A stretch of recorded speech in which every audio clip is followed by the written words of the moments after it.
Olá pessoal, meu nome é Geraldo, sou professor de literatura do Colégio Equipe e estou aqui para apresentar para vocês um conteúdo muito recorrente na prova do Enem, que é o modernismo, um conteúdo que cai muito na prova de literatura. Bem, o modernismo começa no Brasil em 1922 com a realização da Semana de Arte Moderna no Teatro Municipal em São Paulo. A cidade de São Paulo não foi escolhida ao acaso, porque ela fazia uma oposição à cidade do Rio de Janeiro, que era a capital da República, recém-formada agora em 1889, e agora São Paulo representava um novo momento na economia, e a economia está sempre ligada à produção artística. Nunca existe uma movimentação, uma mobilização artística desprendida dos potenciais econômicos. E o ano de 1922 também não foi escolhido ao acaso.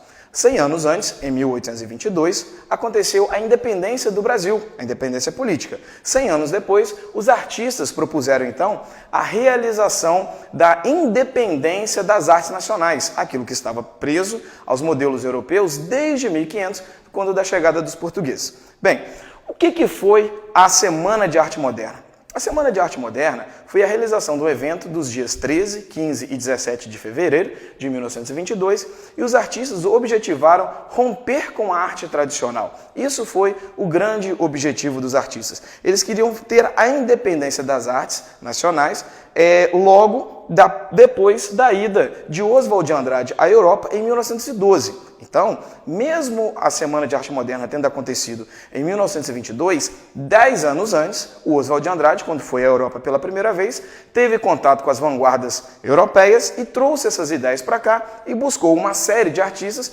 que propuseram essa independência, essa revolução artística brasileira. Bem, quem participou desses acontecimentos?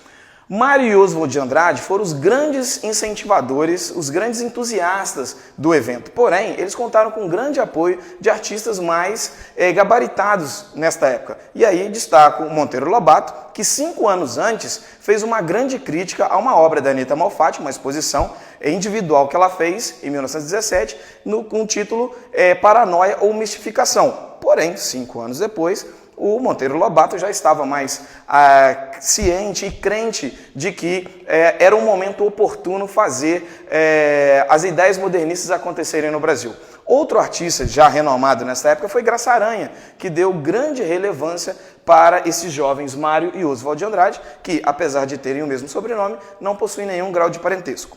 Outros artistas de destaque também, que não foram só literatas que participaram da Semana de Arte Moderna, também tiveram artistas plásticos, músicos e intelectuais, destacam-se também Vitor Brecheret e Anita Malfatti, né? Então, são vários artistas, Heitor Villa-Lobos, dentre outros vários artistas, participaram dessa realização.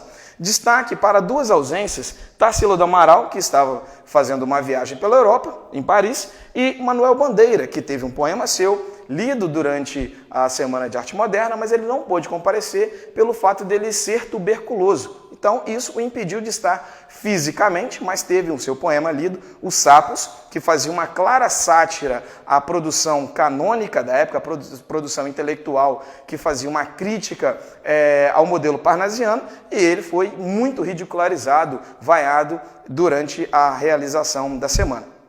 Bem, qual era o objetivo, então, desses artistas, já que eles foram vaiados naquele momento? Bem, os artistas, eles tinham como grande objetivo romper com a arte tradicional, uma arte acadêmica, uma arte erudita, que fazia uma segregação intelectual do que eles haviam planejado até aquele momento. E também eles tinham uma outra característica, um outro objetivo, que era valorizar a identidade nacional. Essa identidade nacional que ela foi muito deixada de lado durante séculos, porque o que era estrangeiro é que tinha mais valor. E aí eles buscaram, com a realização desse evento, disseminar essas ideias de maneira mais inovadoramente. E uma outra característica muito forte dentro do modernismo foi a inserção do cotidiano e da coloquialidade, porque até então existiam 2 línguas faladas no Brasil. Existia a língua escrita, a mais formal, que era usada pelos acadêmicos, e a língua do povo, a língua que vivia nas ruas, e os modernistas decidiram usar a língua do povo, a língua que era falada por todos. Tudo bem? Então, o objetivo dos artistas foi alcançado principalmente com a criação das revistas literárias. As revistas literárias, elas ajudaram imensamente na disseminação dos ideais modernistas, porque lá um século antes, quando os folhetins surgiram, que disseminaram os romances românticos, a periodicidade do papel do jornal era muito pequena. Face agora o papel da revista, eles conseguiram ter um tempo maior, uma durabilidade maior, e essas revistas então conseguiam sair de São Paulo, vir para Minas Gerais, para o Rio de Janeiro e possibilitar um intercâmbio cultural dos artistas de várias regiões diferentes. E dessa maneira, o objetivo, que era disseminar as ideias modernistas, principalmente com temas do cotidiano e com o vocabulário coloquial, isso foi plenamente alcançado. Porém, a primeira fase do modernismo, ela é conhecida como fase heróica. Esta fase heróica, ela engloba principalmente os anos de 1922 a 1930, a chamada fase heróica, que compreende esses 8 primeiros anos.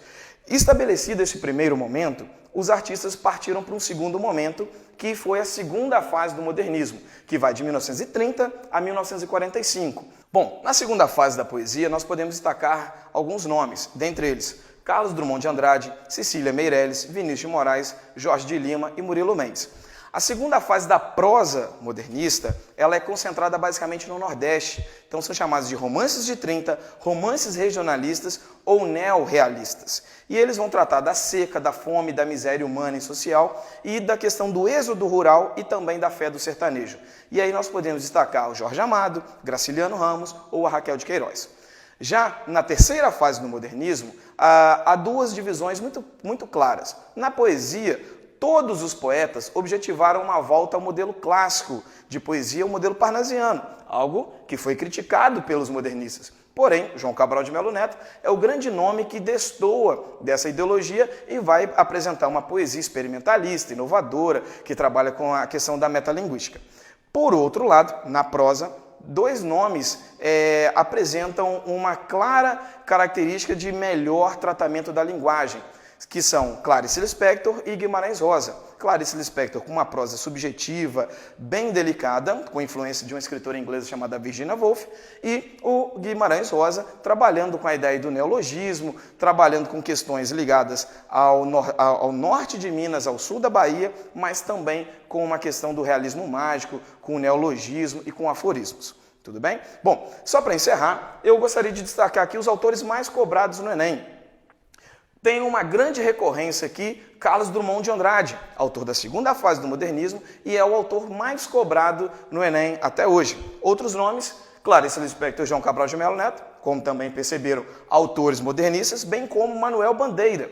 O único autor que não é modernista e que tem uma grande incidência também na prova do Enem é o grande escritor brasileiro Joaquim Maria Machado de Assis, o autor do realismo, que começa a sua produção literária ainda no romantismo, mas tem uma grande incidência na prova do Enem, tá certo? Bom, pessoal, esse é o conteúdo que eu queria passar para vocês. Façam a prova com calma, tenham muita tranquilidade. Se gostaram desse vídeo, dê um like aqui embaixo, sigam nossas redes sociais e boa prova!